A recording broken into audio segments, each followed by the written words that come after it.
Olá, queridos irmãos, feliz sábado, que bom estar aqui com vocês novamente, né?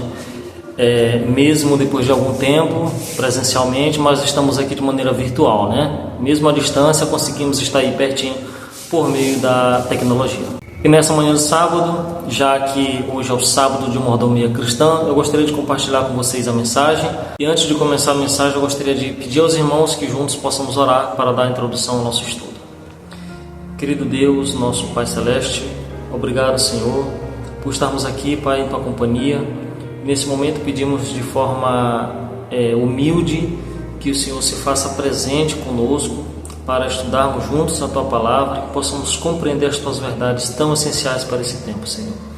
Abra nossa mente, abra o nosso coração, Pai Celeste, e faça morada dentro da nossa vida por completo, Senhor Deus. Perdoa os nossos pecados, ó Pai. Deixa a nossa mente bem centrada no que é essencial para nós nesse momento, que é a Tua Palavra, e que nenhuma distração venha ocorrer durante esse tempo que passarmos juntos aqui. Nós oramos a Ti e agradecemos, em nome de Jesus. Amém. Queridos, o tema que vamos falar hoje é propósitos da unidade na causa de Deus, né? E o nosso texto-chave, eu queria convidar você a abrir lá em Atos capítulo 1, versículo 4 e versículo 8, para que juntos possamos ler. E comendo com eles, determinou-lhes que não se ausentassem de Jerusalém, mas que esperassem a promessa do Pai, a qual disse ele: de mim ouvistes. Versículo 8: mas recebereis poder ao descer sobre vós o Espírito Santo. Sereis minhas testemunhas, tanto em Jerusalém como em toda a Judeia e Samaria, até os confins da terra. Então esse texto aqui nós lemos, fala exatamente quando Cristo estava juntamente com os discípulos após a sua ressurreição e antes da sua ascensão ao céu.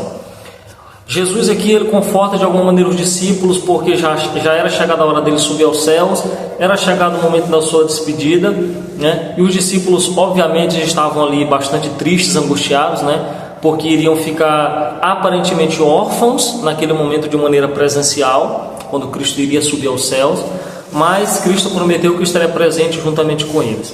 Mas ele fez outra promessa. Aqui no versículo 8 diz que eles receberiam poder ao descer sobre eles o Espírito Santo. E logicamente que os discípulos ficaram esperando essa promessa se cumprir, né? Então, após a ascensão de Cristo, com certeza, queridos, aquele foi um dia normal, não é? Em que os discípulos simplesmente acordaram, mas ainda assim angustiados, sem a presença de Deus ali, né, naquele momento. Mas eles estavam, a Bíblia diz que eles estavam reunidos, né? A Bíblia diz que eles se reuniram após a partida de Cristo, né? Ou seja, eles se reuniram em oração, na busca, para que aquilo que Cristo falou em João capítulo 17, para que eles fossem um, né? Ou seja, para que eles estivessem sempre ali unidos, para que aquilo se cumprisse na vida deles. Mas para que também se cumprissem aquilo que Cristo havia predito, que eles receberiam o Espírito Santo. E o primeiro ponto aqui que nós devemos tomar agora como nota, né? É que para que o Espírito Santo possa descer sobre o povo de Deus, esse povo precisa estar unido. E foi exatamente isso que aconteceu. E se nós lemos aqui o livro de Atos, nós perceberemos que ali havia 120 pessoas reunidas em uma casa, né? Quando desceu o Espírito Santo. Eles estavam reunidos, orando, buscando a Deus para que essa promessa então pudesse se cumprir, né? Então, o que foi na realidade essa descida do Espírito Santo, né? O poderoso derramamento do Espírito Santo no Pentecostes foi o dom celestial, confirmando a aceitação por parte do Pai do sacrifício de Cristo na cruz do Calvário. Então a gente vê aqui claramente, né, se cumprindo a promessa da descida do Espírito Santo após a subida de Cristo. Porque Cristo disse o quê? Que Ele iria, mas Ele enviaria um Consolador. Ou seja, Cristo não deixaria o povo dele órfão, né? Ele iria, porém o povo dele receberia o Espírito Santo. E é aquele que nos acompanha hoje aqui na terra, tá? Juntamente com a presença de Cristo. Então, queridos, veja só que 120 pessoas ali reunidas, né? Buscando a presença de Deus, né? Buscando ali um reavivamento, uma reforma, uma mudança, né? Porque eles certamente, aquilo que estava acontecendo naquele momento era o nascimento da igreja, né? Ou seja, o crescimento do povo de Deus por meio aí da pregação do Evangelho, né? Os 3.000 batismos naquele dia foram testemunho eloquente do poder de Cristo ressuscitado para transformar vidas. A plenitude do Espírito testifica da plenitude do poder de Jesus. Então, ali foi demonstrado o poder de Deus, foi demonstrado aquilo que Deus pode fazer para salvar o ser humano. Então, Deus derramou gotas fortes do Espírito Santo, né? Como chamamos isso, a chuva temporã. A chuva que foi, digamos assim, para o início, né, da plantação, né, ou seja, o início da pregação do Evangelho, né, a chuva temporã. E outro ponto também que nós devemos notar aqui é que eram apenas quantas pessoas? 120 pessoas orando, para que o Espírito Santo pudesse descer. E aqui há algo interessante, veja só, se usarmos o número de 120, haveria então um cristão para cada 1,4 milhão de pessoas no mundo. Se compararmos isso ao número atual de adventistas no mundo, há aproximadamente um adventista para cada 422 pessoas. Ou seja, veja só, foi muito mais difícil naquele tempo pregar o Evangelho do que hoje. Por quê? Porque tinha 120 pessoas, né? Então tinha 1,4 milhão de pessoas que necessitariam ouvir a mensagem por pessoa, né? Ou seja, uma pessoa teria que ganhar 1,4 milhão para Cristo, né? Porque era somente 120. E hoje nós já somamos aí um bom número de adventistas para a quantidade de pessoas que há no mundo hoje. Então somam aí 422 pessoas para cada uma pessoa evangelizar. Ou seja, falando aqui do contexto de nós adventistas do sétimo dia, tá? Então, o que necessitamos? O que está faltando? Está faltando o derramamento do Espírito Santo sobre o povo de Deus. Necessitamos buscar, amigos, buscar a presença de Deus constantemente em nossa vida, buscar a união da igreja, né? Buscar nos unirmos completamente com os nossos irmãos, deixar de lado toda a dissensão para que juntos possamos aí concluir, né, a pregação do Evangelho na terra para que logo o Senhor Jesus possa voltar. Amém? Então, dando continuidade aqui, né? Certamente naquele dia, quando os discípulos acordaram, né? Eles não imaginavam, né, que aconteceria naquele dia a descida do Espírito Santo. Eles não imaginavam. Atos 2:41 nos informa aí que aquele dia, né, pela pregação dos apóstolos ali, 3.000 pessoas foram acrescentados aí, né, como novos membros da igreja. Né? E posteriormente aqui em Atos capítulo 4, versículo 4, diz também que foi acrescentado mais adiante aproximadamente aí 5.000 pessoas. Então nós vemos aqui quantas pessoas aí não aceitaram a Cristo. Agora uma pergunta: por que hoje não vemos esse mesmo poder atuando em nosso meio, queridos? Só há uma resposta para isso: é que não estamos buscando suficiente para que Deus possa derramar a chuva serôdia sobre nós. Mas necessitamos dessa chuva, necessitamos buscar, necessitamos de entrega para que isso também que aconteceu lá na época dos apóstolos possa se cumprir em nossos dias, e tem que se cumprir em nossos dias. Nos preparemos para isso, porque a chuva serôdia virá. Diz a mensageira do Senhor Ellen White que ela virá, né? E precisamos estar preparados para receber a chuva serôdia. Inclusive há condições, queridos, tá? Para que possamos receber a chuva serôdia. Se compararmos o tempo que passamos com Deus com o tempo que dedicamos à televisão, à leitura, conectados com a internet ou qualquer outra coisa que ocupa nosso tempo livre, como seria essa comparação, né? Então eu pergunto para mim e pergunto também aos irmãos, né? Para que cada um de nós possamos fazer uma análise. Quanto tempo temos passado com Deus? O que temos colocado como prioridade hoje em nossa vida? Temos colocado como prioridade a internet? Temos colocado como prioridade a televisão? Temos colocado como prioridade a leitura da Bíblia, a oração? Como nós temos administrado o nosso tempo, né? De que maneira temos estabelecido a nossa fé em Jesus? Será que estamos fraquejando ou será que a cada dia estamos nos fortalecendo em Deus? Necessitamos disso, necessitamos de uma entrega completa a Deus. Necessitamos passar tempo como os discípulos passaram. E porque eles passaram tempo com Jesus, foi por isso que Jesus cumpriu a promessa que ele tinha feito de derramar o Espírito Santo, né? Mas a igreja, ela estava unida, voltando a reforçar isso, a igreja estava unida buscando esse poder, né? Da mesma maneira devemos buscar, assim como nós ansiamos por beber uma água quando estamos com sede, assim como nós ansiamos em nos alimentar quando estamos com fome, dessa mesma maneira devemos ansiar pela palavra de Deus, devemos ansiar pelo derramamento do Espírito Santo sobre nossas vidas, para que então possamos aí pregar o Evangelho para aqueles que tanto precisam ouvir. Então, dando continuidade aqui, nós vemos que por meio daquela pregação várias pessoas se converteram, porém o inimigo não poderia ficar feliz com isso, né? E nós vemos aqui que ele ficou obviamente revoltado, e ele criou aqui algumas estratégias também para que o povo de Deus ele pudesse de alguma maneira ele se diluir, né? Ou seja, fugir daquele padrão ali de igreja unida naquele momento, né? De igreja unificada, como estava, né? Porque o Espírito Santo ele vem para unir, para trazer união, não para trazer desavença.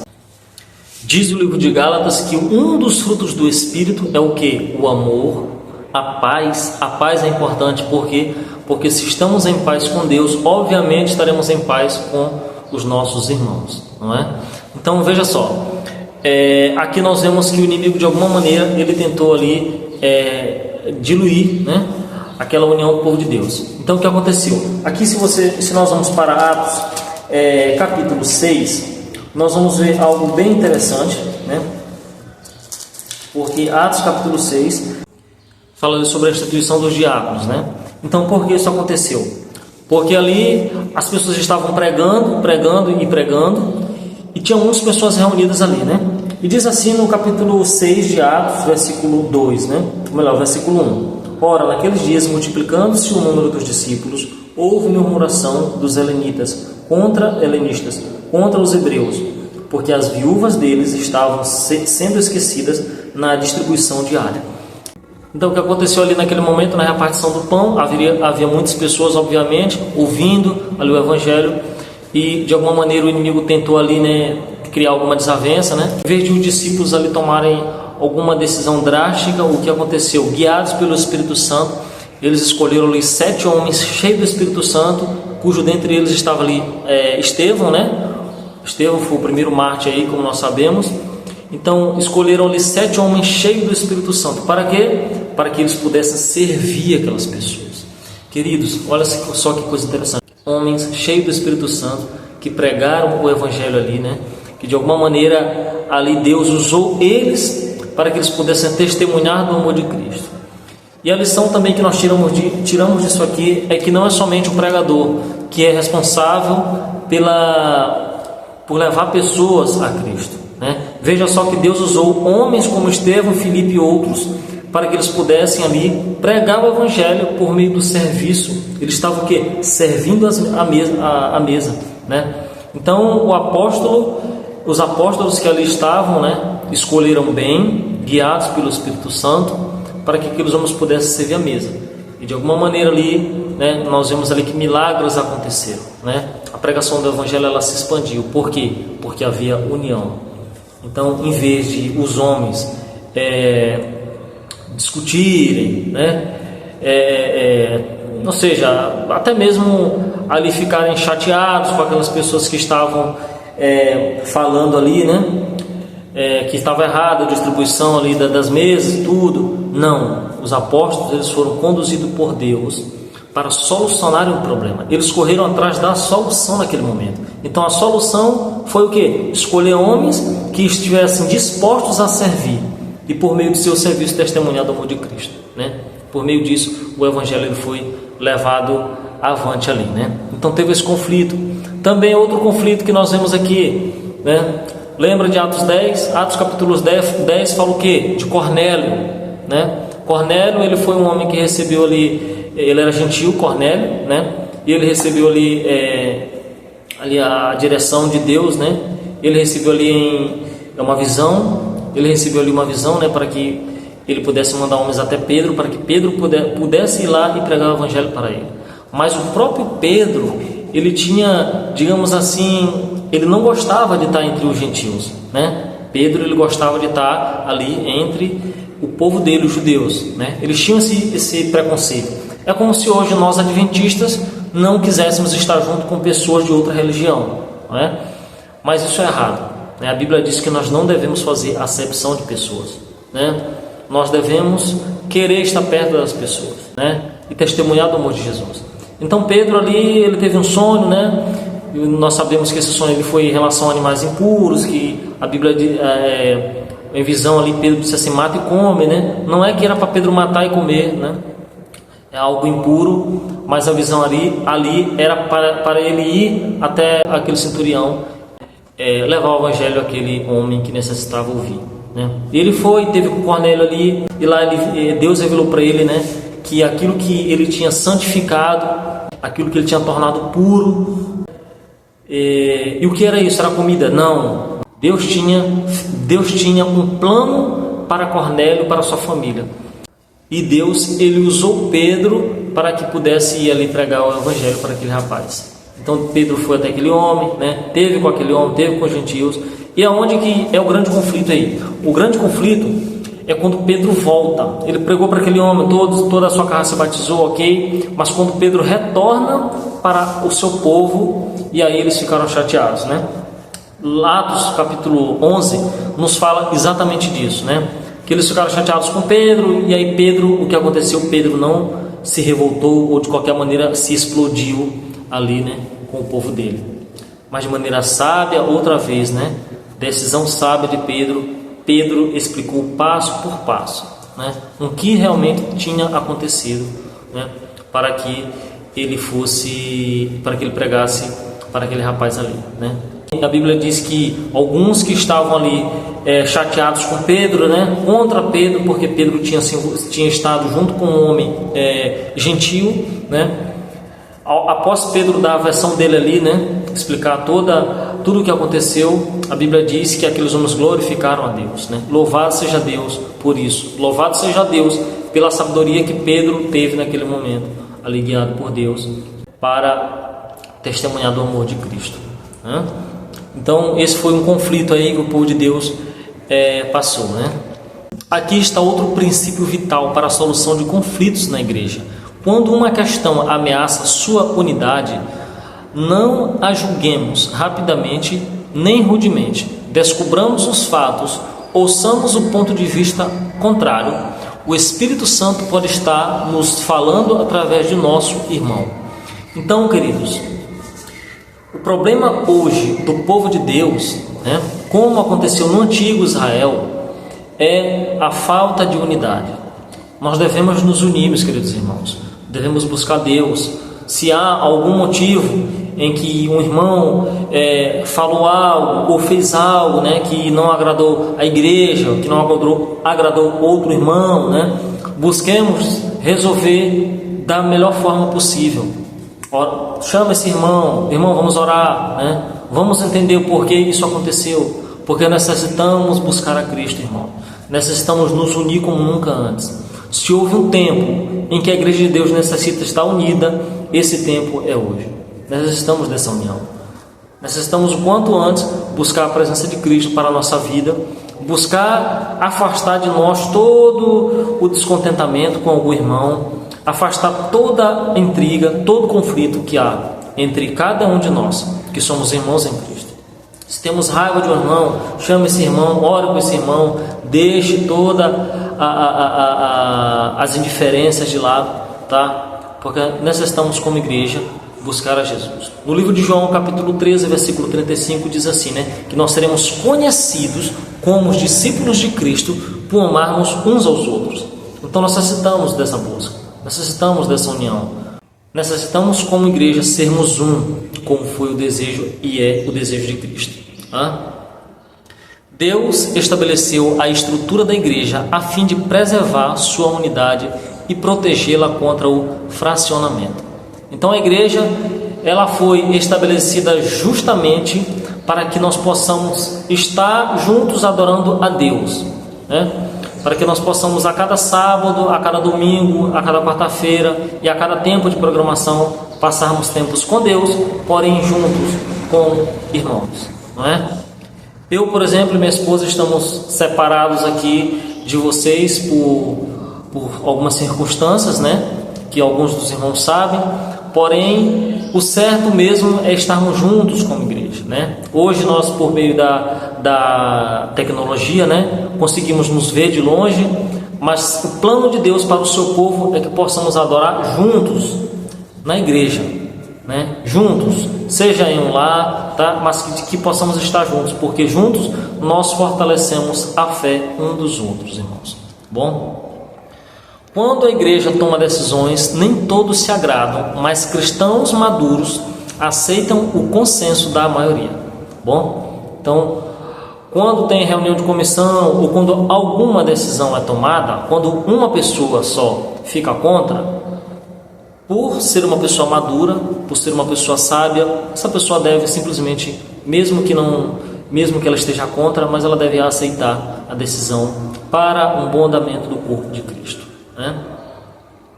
A unidade pela qual Cristo orou é mais importante que opiniões individuais ou agendas pessoais. Deus investiu sua igreja de especial autoridade e poder, por cuja consideração e desprezo ninguém pode se justificar, pois aquele que assim procede despreza a voz de Deus. Atos dos Apóstolos, página 164. Então, meus queridos, a irmã White, ela está dizendo aqui, né, que nós devemos aí obedecer, né, a autoridade da igreja. Obedecer em que sentido, né? Está em conformidade com o corpo de Cristo, está em conformidade ali com a palavra de Deus, né? Ou seja, nós sabemos que a igreja ela tem um corpo de doutrinas, então nós devemos estar de acordo com essa doutrina, porque é uma doutrina bíblica, é uma doutrina baseada aqui em princípios bíblicos, né? Então, não devemos desprezar isso, tá? A unidade da igreja é fortalecida por meio de alguns aspectos importantes, como uma base única de doutrinas bíblicas, a missão mundial e um sistema de distribuição dos dízimos e ofertas para todas as partes do planeta. Através desses 3 pontos, confirmamos e reforçamos nosso compromisso com a unidade.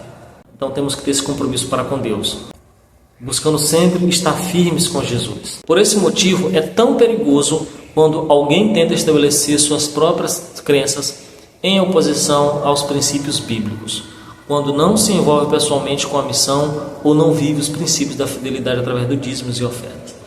Então, queridos, nós devemos estar sempre firmes nos princípios bíblicos, tá? Não buscar algo, entendeu? Se nós defendemos uma verdade, temos que defender com base naquilo que diz o Senhor, né?